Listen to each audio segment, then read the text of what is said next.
Assalamualaikum warahmatullahi wabarakatuh. Alhamdulillahi rabbil alamin, wassalatu wassalamu ala asyrafil anbiya wal mursalin wa ala alihi wa sahbihi ajma'in. Rabbi shrah li sadri wa yassir li amri wahlul 'uqdatam min lisani yafqahu qawli. Allahumma 'allimna mimma jahilna wa dhakkirna mimma nasina. Allahumma faqihna fid din wa qur rabbi zidni 'ilma. Allahumma salli ala sayyidina Muhammad wa ala alihi wa sahbihi ajma'in. Allahumma ij'alna minal ladzina yastami'una al-qawla fayattabi'una ahsanah. Amma ba'. Alhamdulillah, summa alhamdulillah.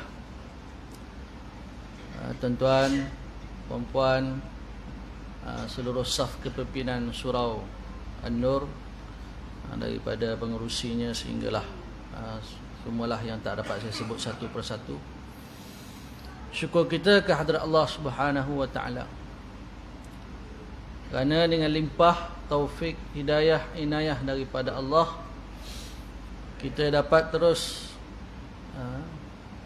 mentaati segala perintah Allah Subhanahu wa taala dan meninggalkan segala larangan Allah Subhanahu wa taala, dan juga mengikut sunnah baginda Rasulullah sallallahu alaihi wasallam. Mudah-mudahan Allah taala mengekalkan hidayah dalam diri kita ini yang ada pada saat ini hinggalah ke akhir hayat kita, insya-Allah. Amin ya rabbal alamin. Baik tuan-tuan, puan-puan yang dirahmati oleh Allah SWT, kita terus menyambung pengajian kitab kita. Bagi yang ada kitab, muka surat 357, iaitu kita masih lagi dalam seruan Allah Ta'ala berkaitan dengan siapakah yang wajib ditaati. Itu masih lagi kita di dalam keterangan penjelasan tafsiran ayat ya ayyuhalladzina amanu atii'ullaha wa atii'ur rasul wa ulil amri minkum. Baik, berkata musannif rahimahullahu taala, apakah yang mereka lakukan sewaktu Rasulullah sallallahu alaihi wasallam mengarahkan para pemanah untuk mengambil tempat masing-masing di belakang pasukan Islam dalam perang Uhud. Ini tuan-tuan, di dalam peperangan Uhud umat Islam kalah. Dalam peperangan Badar menang. Dan dalam peperangan Uhud ini menjadi medan bagi kafir Quraisy untuk membalas dendam. Kerana dalam peperangan Badar orang kafir Quraisy ni mati dalam peperangan, dibunuh. Maka dalam peperangan Badar ini mereka hendak membalas dendam dalam peperangan Uhud. Baik, dalam peperangan Uhud ini Nabi SAW perintahkan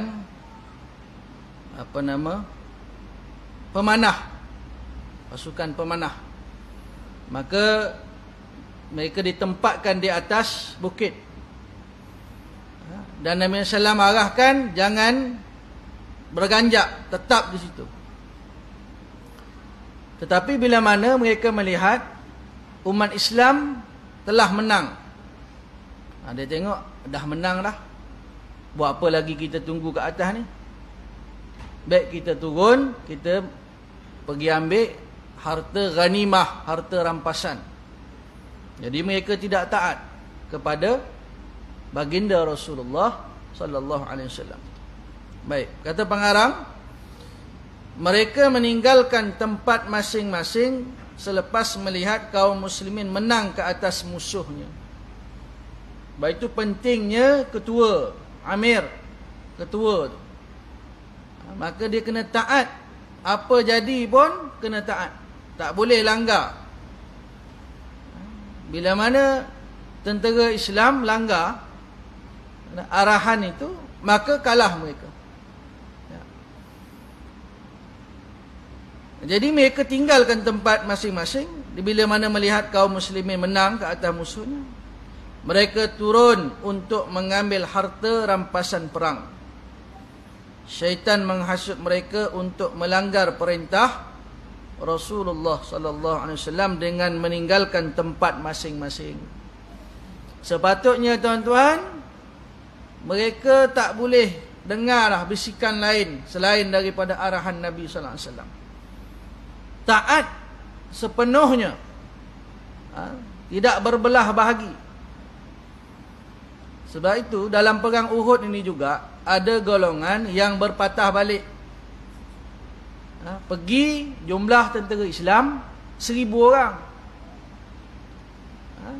Ketika mana nak menuju pergi perang Uhud itu, ketua munafikin, apa nama dia tuan-tuan? Abdullah bin Ubay. Betul ya? Abdullah bin Salam. Abdullah bin Salam. Nanti tuan-tuan rujuk baliklah. Ketua munafik lah.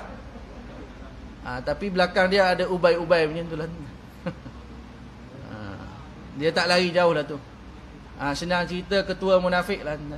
Ketua munafik. Jadi dia menghasut. Dia menghasut tuan-tuan. Dia hasut kenapa nak susah payah pergi. Hasut. Pendek cerita dia, berpatah balik berapa ratus orang, 300 orang. Patah balik, tinggal 700. Hebat tuan-tuan. Hasutan munafik ni, dia apa? Dia punya hasut tu. Padahal yang peperangan itu arahan Nabi SAW. Patut tak boleh dengar dah bisikan hasutan yang lain. Tetapi ada juga yang terpedaya. Sebab itu syukurlah kita hidup di akhir zaman ini. Kalaulah dia tak ada kalau-kalau lah, maknanya zaman Nabi SAW ni, siapa saja yang hidup di zaman Nabi SAW ni, ada juga yang terpedaya. Kita fikir, kalau fikir logik akal lah, macam mana ni boleh ikut munafik? Kenapa tak ikut Nabi SAW? Maknanya hasutan dia tu macam-macam lah. Susah payah kamu pergi, nanti kamu mati. Bila mana ada yang mati, mulalah munafik kata, dah aku dah cakap, tak payah pergi juga, matilah. Kalau kita tak pergi, kita tak mati. Ini golongan munafik. Jadi patah balik. Berapa 300, pergi 700 tu. Nak lawan 3,000 orang tentera kafir Quraisy. 700 lawan 3,000. Jadi syaitan menghasut mereka ni supaya langgar perintah Nabi SAW dan mereka tinggal ke tempat tu, pemanah tu. Apakah yang berlaku kepada mereka? Mereka tidak sabar menanti perintah Rasulullah sallallahu alaihi wasallam untuk meninggalkan tempat. Salah seorang dari mereka berkata, mengapa kita berada di sini sedangkan Allah Subhanahu wa taala telah memenangkan Rasulnya sallallahu alaihi wasallam. Jadi mereka ni sesama mereka. Hasutan syaitan tu satu, sesama mereka pun hasut juga. Kata kawan ni, buat apa lagi kita tunggu? Kita dah menang. Tinggal je lah tempat posisi pemanah ni, tak payahlah dah. Kita dah menang. Jadi mereka sesama mereka pun tuan-tuan bercakap, last mereka tinggalkan. Khalid bin Al-Walid yang masih musyrik bersama sekelompok kaum musyrikin telah kembali. Baik. Jadi tuan-tuan, Khalid Al-Walid ini, dia ini panglima yang hebat. Dulunya dia ini sebelum memeluk agama Islam, Khalid Al-Walid ini dia hebat, seorang panglima perang. Maknanya dia di hadapan. Maknanya kalau lawan dengan dia tu, setakat berapa orang tu dia pancung kepala je. Khalid Al-Walid. sebelum dia memeluk agama Islam. Dia bersama tentera kafir lawan dengan tentera Islam. Jadi Khalid Al-Walid ni yang masih musyrik bersama sekelompok kaum musyrikin telah kembali. Mereka menaiki bukit yang sebelumnya ditempatkan para pemanah muslimin. Jadi Khalid Al-Walid ni, dia bila mana pemanah tentera Islam turun, dia naik atas. Bila dia naik ke atas, kemudian kaum musyrikin menyerang kaum muslimin dengan panah sehingga kalah. Bila mana mereka tentera muslimin dah turun, Khalid Al-Walid bersama dengan tentera musyrikin berada di atas bukit, maka mereka panah, kalah tentera Islam. Kemudian kaum musyrikin menyerang kaum muslimin dengan panah sehingga kalah. Dalam perang tersebut, Rasulullah sallallahu alaihi wasallam mengalami kecederaan di muka, gigi gerhamnya patah dan pipinya ditusuk 2 batang kayu. Nabi SAW cedera tuan-tuan dalam peperangan ini. Kerana umat Islam, tentera Islam kalah, maka Nabi pun cedera. Kalau tentera Islam menang, mereka akan menjadi benteng pada Nabi SAW. Tapi oleh kerana kalah, Nabi pun cedera. Wajah Nabi SAW yang mulia, maknanya gigi patah, pipi dia pun tertusuk. Tusuk pipi baginda Nabi SAW. Sementara itu singa Allah, iaitu Hamzah bin Abdul Muttalib terbunuh.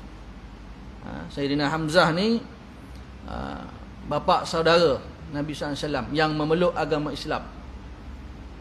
Ada yang tak memeluk agama Islam, Abu Talib, Abu Lahab, apa lagi tuan-tuan, Sayyidina Hamzah ni. Dan Sayyidina Hamzah ni juga Hindun pergi kunyah dia punya jantung dia. Dia suruh hamba dia nama Wahsy. Wahsy tu yang baling tombak tu kena di busuk dia, maknanya mati. Kemudian dia belah, keluarkan isinya, dikunyah oleh Hindun. Jahat tak jahat tuan-tuan, Hindun. Sayyidina Hamzah digelar singa Allah. Baik, pada masa itu tentera Islam menghadapi berbagai kesukaran, kesemuanya ditimpa kesedihan yang mendalam. Dalam surah An-Nisa itu tuan-tuan, wala tahinu fi ibtigha'il qaum, janganlah kamu berputus asa, maknanya sedih, mana tak sedih kalah. In takunu ta'lamuna fa innahum ya'lamuna kama ta'lamuna wa tarjuna minallahi ma la yarjun. Jangan kamu sedih, jangan putus asa jika kamu sakit, maknanya cedera. Orang kafir juga cedera. Dan orang kafir ni dia tidak mengharap seperti mana yang diharap oleh umat Islam. Ma la yarjun. Maknanya umat Islam walaupun dia kalah, dia dapat ganjaran pahala. Seandainya dia terbunuh dalam peperangan pun, dia dapat ganjaran para syuhada, mati syahid. Orang kafir, dia juga cedera, dia juga sakit juga. Dan dia tidak mengharapkan apa yang diharapkan oleh kaum muslimin, tentera Islam. Jadi tuan-tuan, kesukaran pada ketika itu, sedih yang mendalam. Itulah kesan daripada mengingkari dan tidak mentaati Allah Subhanahu wa taala dan Rasulullah sallallahu alaihi wasallam. Maknanya natijah dia apa? Natijah daripada tidak taat kepada perintah Nabi sallallahu alaihi wasallam. Dan juga pengajaran dalam kekalahan dalam perang Uhud ini juga, iaitu jangan tamak. Maknanya taat kepada arahan Nabi SAW, jangan tamak. Sebab tamaklah pergi nak dapatkan tu. Kalau tak cintakan dunia, tak tinggalkan posisi pemanah tu. Bila tengok pakat berebut turun, jadi nak rebut lah. Jadi tuan-tuan, pengajaran dia jangan tamak. Habuan dunia ni dikejar tak ke mana juga. ada video tu, dia ada kayu ni panjang, dia gantung duit ujung ni. Lepas tu dia kejar. Tak capai-capai. Sebab dia pun jalan, tangan dia pegang, melainkan dia bawa dekat dengan dia ambil. Bermakna dunia ni dia lagi dikejar, lagi tu tak cukup. Kejar tuan-tuan. Maka pengajaran dia tuan-tuan, jangan tamak dengan habuan dunia ni. Baik, apakah yang berlaku selepas itu? Para sahabat mengakui bahawa masalah tersebut berpunca daripada kesalahan dan ketidaktaatan mereka terhadap Allah Subhanahu Wa Taala. Jadi para sahabat dia mengaku kesalahan, mengaku salah. Sahabat yang tidak pergi berperang, Nabi seru ajak pergi perang, dia tak pergi. Memang saja dia tak nak pergi. Kemudian dia mengaku kesalahan dia. Nabi SAW tunggu Allah ampunkan, barulah dia ampunkan. Ada dalam surah apa tuan? Juzuk yang ke-11. Wa 'ala ats-tsalatsati alladziina khullifu hatta idza daqat 'alaihimul ard. 3 orang ni di pulau, sehinggalah turun firman Allah mengampunkan ketiga-tiga orang ni. Dan dia mengaku kesalahan. Golongan munafik dia tak mengaku. Dia pusing-pusing bercakap. Dia pergi pada Nabi SAW, ya Rasulullah, saya ni tak pergi perang sebab sekian. Macam-macam alasan dia bagi. Tak mengaku. 3 orang ni dia mengaku. Kata dia tak pergi memang sengaja tak nak pergi. Dia bukan uzur, dia bukan orang tua, tak ada apa-apa halangan. Sedangkan tuan-tuan, ada golongan yang mereka ni berkeinginan sungguh nak pergi perang, tapi Nabi SAW tak ada tunggangan yang nak disediakan. Tunggangan tak ada, senjata tak ada. Kalau pergi, tunggangan tak ada, penatlah. Senjata pun tak ada. Sedih mereka, tak dapat ikut serta dalam peperangan. Jadi kesungguhan itu ada. Jadi tuan-tuan, para sahabat ni dia mengaku kesalahan tu berpunca daripada mereka, sebab mereka engkar arahan Nabi sallallahu alaihi wasallam. Baik, selepas perang Rasulullah sallallahu alaihi wasallam pergi ke Madinah. Baginda bermalam 1 malam di Madinah. Lepas perang Uhud pergi ke Madinah. Ini kalau tuan-tuan rajin baca sirah, tuan-tuan dapatlah kata apa, awalnya di mana, pertengahannya, akhirnya. Ataupun ada ustaz-ustaz yang mengajar sirah nabawiyah. Ala kulli hal tuan-tuan, kita ikutlah sikit yang boleh kita ni tentang peperangan ni. Kerana peperangan ni banyak. Ada perang Hunain, perang Khandaq. Perang Hunain pun kalah juga, tapi akhirnya menang. Perang Hunain. Perang Hunain tu dia tak kalah, dia kalah lepas tu menang. Nabi SAW juga turut serta. Dia ada peperangan yang Nabi serta, ada yang Nabi SAW tak sertai. Ya. Baik, lepas perang Uhud Nabi SAW pergi Madinah. Bermalam 1 malam di Madinah. Hal ini memberi pengajaran kepada kaum musyrikin bahawa kaum muslimin mempunyai kekuatan. Jadi ini bahasa orang putih, strategi, perancangan.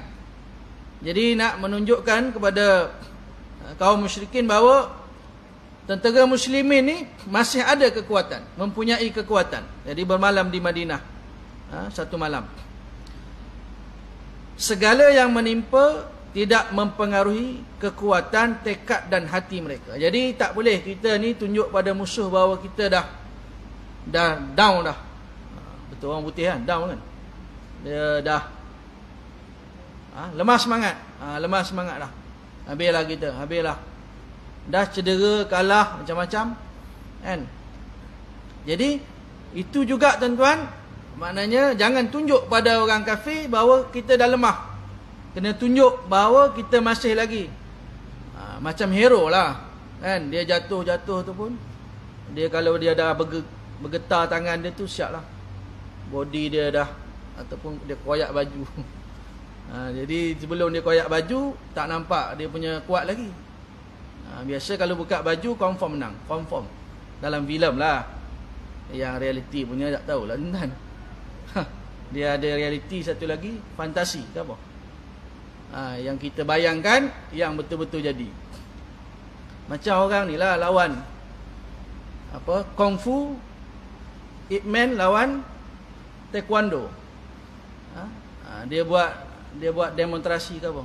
Sama-sama anak murid dia, okey, menang. Ni dia menang lah. Pak, dia menang.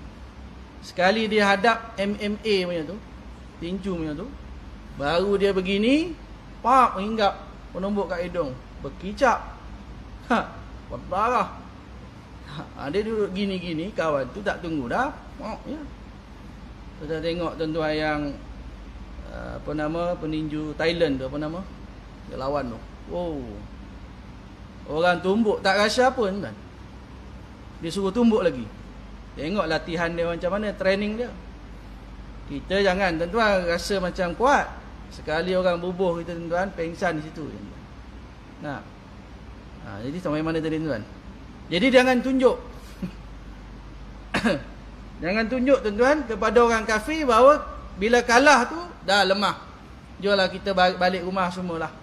Semua balik rumah masing-masing. Nabi SAW tak buat gitu. Dah kita kalah, kita jangan lawan lagi, balik rumah lah masing-masing. Jumpa anak bini, pergi. Cedera dah semua. Tak. Bermalam di Madinah. Kemudian Rasulullah sallallahu alaihi wasallam menyeru kepada sesiapa yang menyaksikan perang Uhud supaya keluar berjihad. Nabi bagi arahan, perintahkan siapa yang menyaksikan peperangan Uhud, dia kena keluar berjihad. Manakala orang yang tidak menyaksikan perang tersebut tidak diperintahkan untuk keluar. Maknanya yang saksikan peperangan Uhud kena sambung lawan lagi, bagi perang lagi. Bagaimana kaum tersebut keluar berjihad sedangkan darah mereka masih menitis, duk berdarah-darah lagi tuan-tuan? Ajak perang lagi, mengiling kepala lah.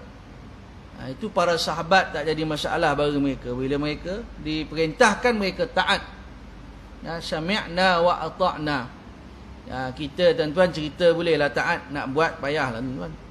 Sahabat dia boleh buat. Darah maknanya masih cedera lagi. Bagaimana mereka keluar berjihad sedangkan anggota badan mereka masih mengalami kesakitan. Kalau orang peninju tu, dia darah di muka ni mengalir-ngalir dah. Coach dia lah, jurulatih. Lawan. Kawan tu dah tuyuh hayang dah. Lawan. Kalau dah kalah lah. Suruh lagi. Ya kawan tu. Pergi lagi, tambah lagi, berdarah lagi. Kemungkinan mati dia kawan tu. Sebab banyak sangat darah keluar. Jadi Nabi SAW, arahan Nabi SAW tu bukan salah, bukan macam jurulatih tu. Tak sama. Kerana arahan bagi Nabi SAW, wahyu daripada Allah, maka Nabi SAW bagi arahan. Kita kena keluar jihad lagi. Kemudian mereka keluar, tiada seorang pun yang bermalam di situ. Maknanya sambung lagi, pergi. Berehat satu malam Madinah, kemudian pergi lagi. Mereka melangkah dengan laju. Inilah bukti-bukti ketaatan mereka keluar berjihad walaupun masih mengalami kecederaan. Tuan-tuan, hebat tuan-tuan.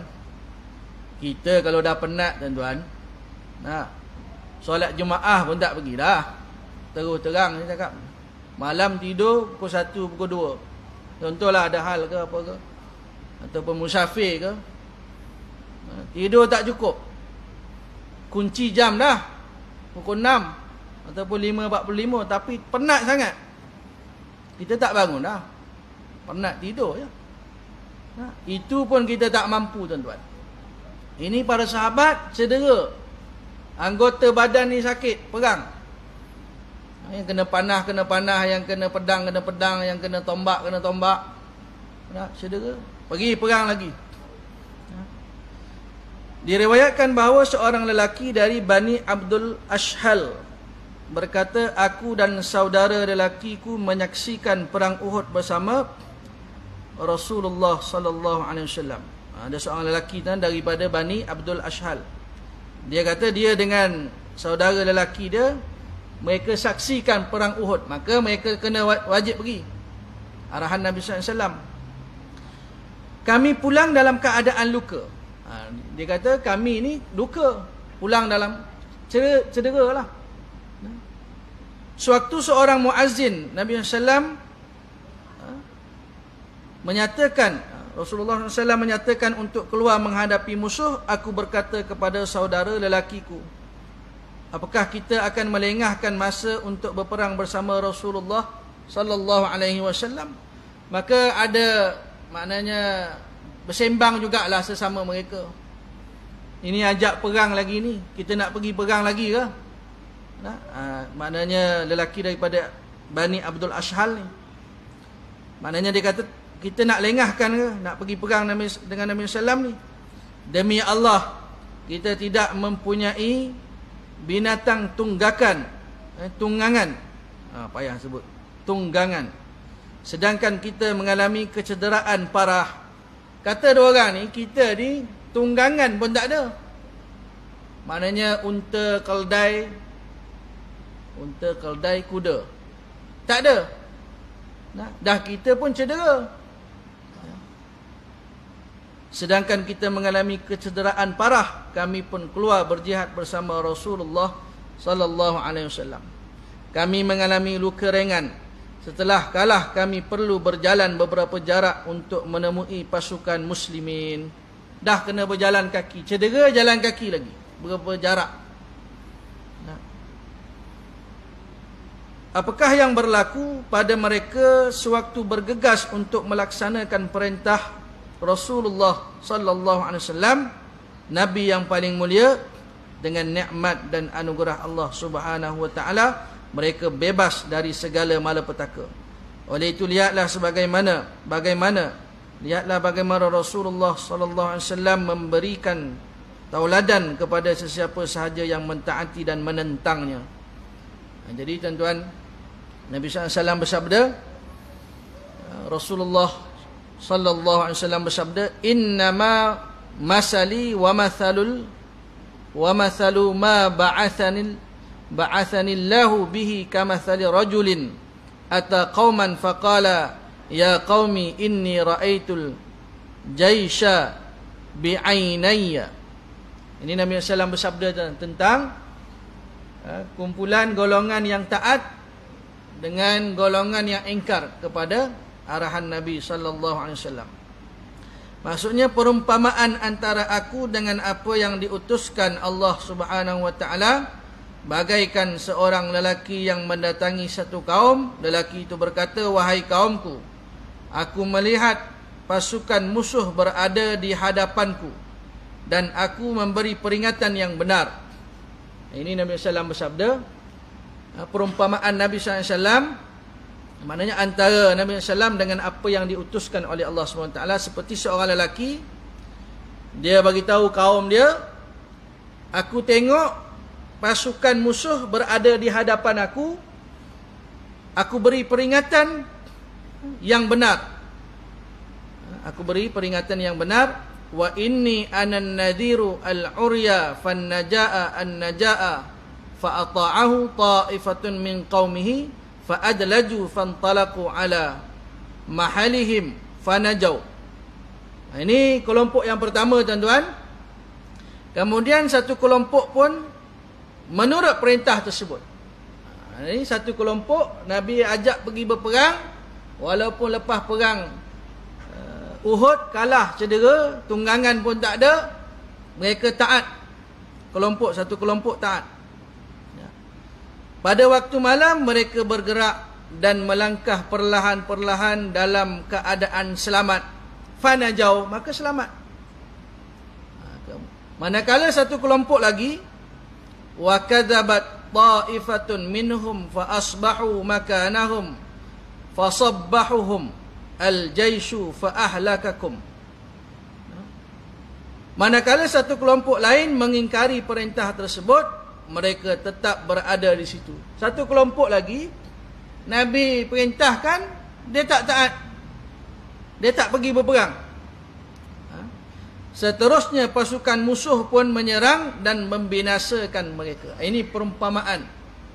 Nabi SAW bersabda, satu kelompok Nabi umpama seorang lelaki beri peringatan pasukan musuh nak serang. Kelompok pertama dia bergegas pergi beredar. Yang satu lagi kelompok dia engkar. Dia tak beredar, dia duduk di situ je. Maka datang pasukan musuh menyerang dan membinasakan mereka. Ya. Wahtajahum fadzalika mathalu man ata'ani fattaba'a ma ji'tu bihi wa mathalu man asani wa kadzdzaba bima ji'tu bihi minal haqqi. Ya. Itulah perumpamaan bagi orang yang mentaatiku. Taat kepada Nabi sallallahu selamat. Nabi bagi arahan, perumpamaan, seorang lelaki bagi peringatan, satu kelompok dia bergerak, maknanya tinggal kawasan tu sebab nanti musuh datang. Satu kelompok lagi taifah, yang satu lagi dia tetap kat situ, dia tak beredar. Maka datang musuh menyerang, bunuh mereka, binasakan mereka. Itulah perumpamaan bagi orang yang mentaatiku, mereka mengikut apa yang diperintahkan. Sementara itu, perumpamaan bagi orang yang mengingkari perintahku adalah mendustakan kebenaran yang dibawa. Ini sabda baginda Rasulullah sallallahu alaihi wasallam. Baik, pengarang sebut di sini tentang ada kalimah-kalimah dalam hadis yang kita baca tu. Yang pertama kalimah uryan. Uryan ni maksud dia, tuan-tuan cari dalam hadis yang di atas tu, perkat kalimah uryan. Uryan ni maksud dia, bermaksud orang yang tidak memakai pakaian, tulis sini tu kan, BOGEL, tanpa pakaian, atau tidak berbaju secara khusus. Ia muncul melalui penonjolan orang lain. Itu maksud uryan. Tuan-tuan ada kitab ni. Sementara itu an-nija' ni makna dia cepat berlari menghadapi musuh. Sedangkan ajliju didefinisikan sebagai bergerak pada waktu malam sebelum musuh datang pada pagi hari. Sabbahahum bererti menyerang mereka. Jadi boleh rujuklah hadis yang di atas tu untuk memahami kalimah-kalimah tu. Ala kulli hal, kita dah baca terjemahan dia, kita dah faham tentang dua kelompok itu. Baik, oleh itu para sahabat mentaati perintah serta melaksanakan ucapan Rasulullah sallallahu alaihi wasallam sama ada sewaktu baginda hidup atau telah wafat. Hal ini tidak mengira jantina baik lelaki mahupun perempuan. Kata pengarang, tuan-tuan, sahabat radhiyallahu anhum ajma'in, mereka ni taat perintah arahan Nabi SAW ini ketika hayat Nabi SAW masih hidup ataupun telah wafat. Mereka tetap taat apa jua perintah arahan Nabi SAW. Sebab itu tuan-tuan, Khulafaur Rashidin yang 4, Abu Bakar, Umar, Uthman, Ali radhiyallahu anhum ajma'in. Keempat-empat mereka ni tuan-tuan, siapa yang bangkang ataupun engkar apa yang diperintahkan oleh Nabi SAW sewaktu Nabi SAW hidup, kemudian selepas Nabi SAW wafat, siapa yang engkar, mereka isytihar perang, tuan-tuan. Tak cakap banyak lah. Maknanya kena betul-betul taat perintah Rasulullah sallallahu alaihi wasallam. Baik, sewaktu membawa berita gembira dan memberi peringatan, Rasulullah sallallahu alaihi wasallam menghapuskan perbezaan kasta sesama manusia, menghilangkan jurang antara golongan kaya dan miskin, orang yang diberi nikmat kebebasan oleh Allah Subhanahu wa taala dengan kanak-kanak, anak saudaranya, dengan tujuan meminang untuk anak angkatnya iaitu Zaid bin Harisah apa yang berlaku.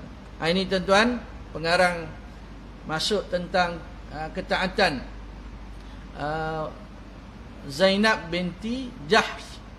Zainab ni dia pada mulanya dia nikah dengan Zaid bin Harisah.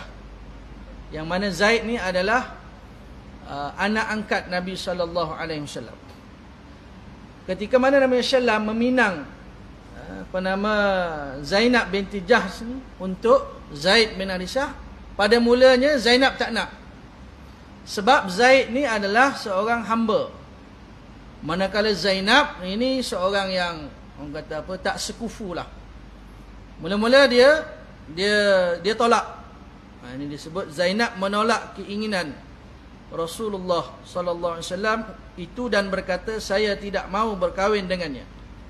Kemudian turunlah wahyu yang menyeru hati Rasulullah sallallahu alaihi wasallam mencela sesiapa sahaja yang menolak keputusan Allah Subhanahu wa taala dan Rasulnya. Allah Subhanahu wa taala berfirman. Turun ayat tuan-tuan. Kerana Nabi sallallahu alaihi wasallam nak minang Zainab binti Jahsh untuk dinikahkan dengan Zainab binti Jahsh. Zaid bin Harisah dengan Zainab binti Jahsh. Macam mana sebut Jahsh, ada R sikit, RS. Zainab binti Jahsh. Jadi bila mana turun firman Allah Ta'ala, barulah Zainab taat.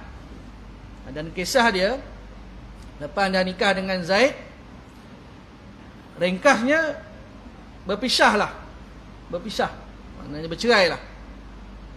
Dan zaman jahiliyah, bagi mereka anak angkat, kita ada anak angkat kita tu lelaki nikah dengan seorang perempuan, maknanya tak boleh dah.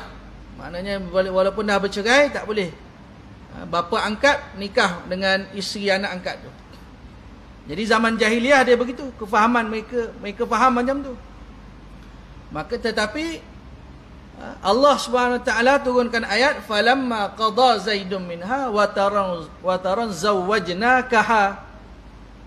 Bila mana dah bercerai Zaid dengan Zainab, Allah nikahkan baginda Nabi sallallahu dengan Zaid. Jadi Nabi sallallahu ni dia khusus maknanya nikah dia tak ada wali. Dan jangan pelik pula, dah tak ada wali pula, ajaran sesat mana pula. Kerana Nabi sallallahu Allah sendiri yang nikahkan dengan Zainab. Zawwajnakaha. Maka tuan-tuan, jahiliyah faham maknanya Zaid anak angkat Nabi sallallahu tak boleh, bila walaupun dah bercerai, tak boleh Nabi sallallahu sebagai bapa angkat nak nikah dengan Zainab binti Jahsh. Sedangkan Allah Ta'ala perintahkan Nabi sallallahu nikah dengan Zainab binti Jahsh. Semua itu dalam ilmu pengetahuan Allah. Bila mana dah cerai, maka nikahlah Nabi sallallahu, Allah nikahkan Nabi sallallahu dengan Zainab. Itu firman Allah Ta'ala, wa ma kana lil mu'minin wala mu'minatin idza qadallahu wa rasuluhu amran ay yakuna lahumul khiyaratu min amrihim wa may ya'sillaha wa rasulahu faqad dhalla dhalalan mubina. 4 minit lagi tuan-tuan. Dan tidak harus bagi orang-orang yang beriman, lelaki dan perempuan, maknanya orang mukmin, maknanya orang Islam, lelaki dan perempuan, mereka ni tak boleh ingkar apabila Allah dan Rasulnya menetapkan keputusan mengenai sesuatu perkara. Tidaklah harus mereka mempunyai hak memilih ketetapan mereka sendiri mengenai urusan mereka. Tak boleh. Ada ayat yang lain tuan-tuan. Ada golongan yang dia ingkar, dia tak puas hati. Dia kata, kenapa lantik Nabi SAW jadi Rasul? Sedangkan dia kata ada lagi orang yang layak. Yang mereka pilih adalah Walid yang berada di Mekah. Kemudian seorang lagi, siapa nama, yang berada di Taif. Dia kata ini, kami nak yang ini, kami tak nak Nabi SAW. Jadi Allah Ta'ala berfirman, wa rabbuka yakhluqu ma yasha'. Aku menciptakan, maknanya Allah mempunyai kehendak. Wa rabbuka yakhluqu ma yasha'. Tuhan kamu menciptakan siapa yang Allah Ta'ala kehendaki. Wa yakhtaru, dan Allah memilih. Allah pilih Nabi SAW. Itu pun mereka nak lawan. Puak-puak Yahudi ke, puak-puak kafir Quraisy ke, puak-puak musyrikin ke. dia nak lawan, dia nak ingkar. Tidak ada ketaatan. Sama juga Yahudi Nasrani.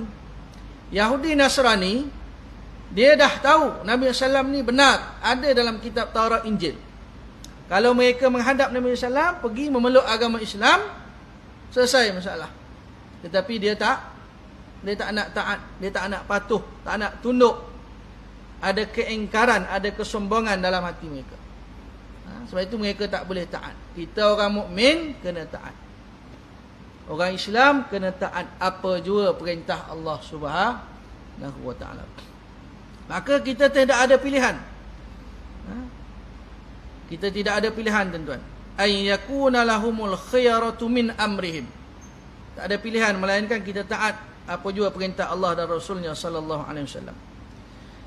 Dan sesiapa yang tidak taat kepada hukum Allah dan Rasulnya, maka sesungguhnya dia telah sesat dengan kesesatan yang jelas nyata. Wa may ya'sillaha wa rasulahu. Siapa yang ingkar, siapa yang tidak taat kepada perintah Allah, kepada arahan Nabi SAW, faqad dhalla dhalalan mubina. Maka dia telah sesat kesesatan yang nyata. Faqad dhalla dhalala. Maknanya dia sesat betul-betul sesat lah.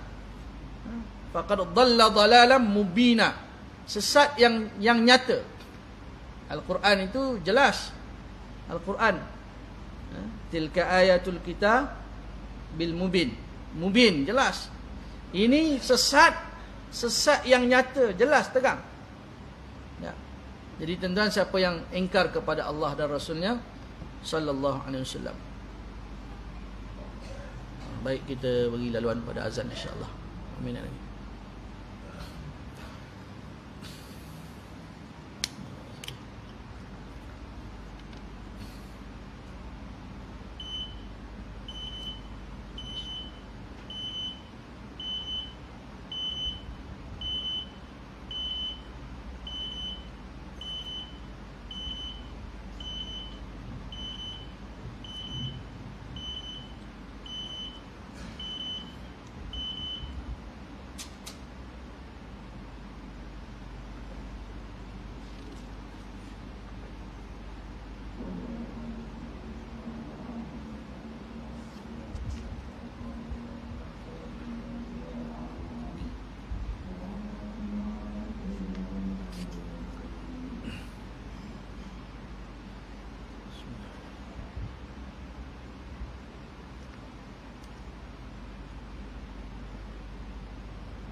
Allahumma rabbana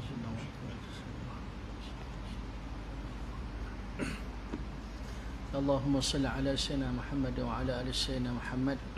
Baik sikit tuan-tuan.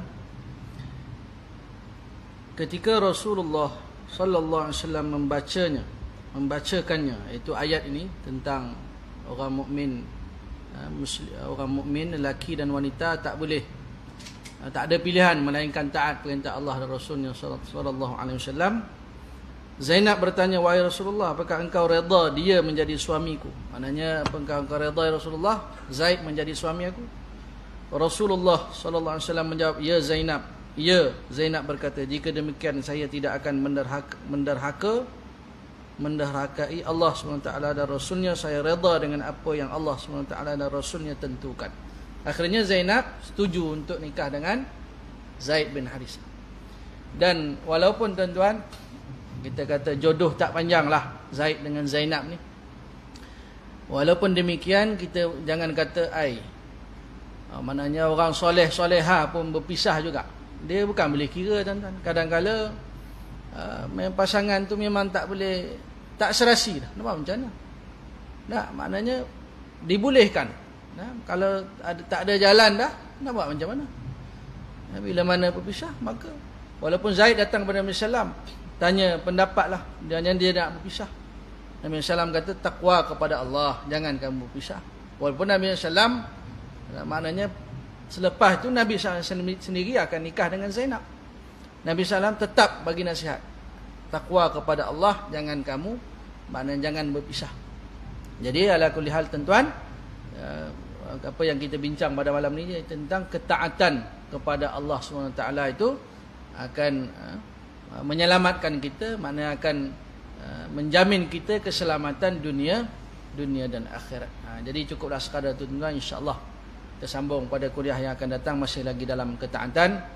Bagaimana Nabi SAW juga taat bila mana berpindah kiblat ke daripada Baitul Maqdis selama berapa tahun. Walaupun Nabi sallam sering malingkan wajah dia ke arah Masjidil Haram. Fawalli wajhaka syatral Masjidil Haram. InsyaAllah kita akan sambung pada kuliah yang akan datang, insyaAllah. Wallahu alam, yang baik daripada Allah, salah silap daripada kekurangan kejahilan dari saya mohon ampun kepada Allah Ta'ala. Minta maaf dengan tuan-tuan semua yang hadir. Wallahu alam, aqulu qawli hadha wa astaghfirullahal azim wa li wa lakum. Wassalamualaikum warahmatullahi ta'ala wabarakatuh.